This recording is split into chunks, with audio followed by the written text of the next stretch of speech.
Përfitimi socio-ekonomik mbi zotrojet ekologjik, qeveria mendoi edhe për fatin e 1200 punëtorëve të fabrikës së Jugochromit, të cilët do të mbeteshin pa të ardhme.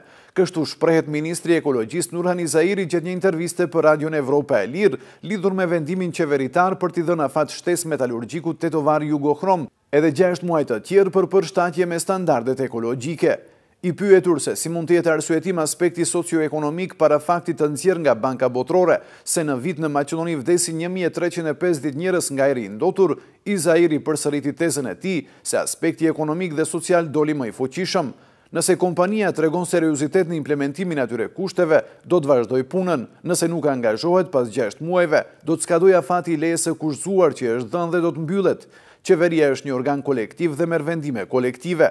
Propozimin që dhamë ne u plotësua nga qeveria e cila është kompetente për të rishikuar aspektet socio-ekonomike, kështu që kritikat se qeveria nuk kujdeset për ambientin jetësor janë perceptime të gabuara.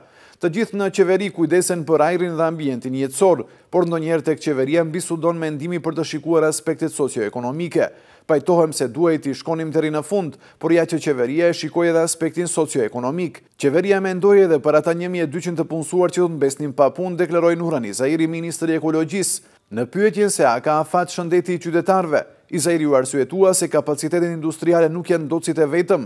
Madje ministri ekologjisë bëri të ditur se do të angazhohet personalisht që veturat me standard Euro 1 dhe Euro 2 të vendosin katalizator, pasi sipas tij edhe makinat janë ndotës të mëdhenj.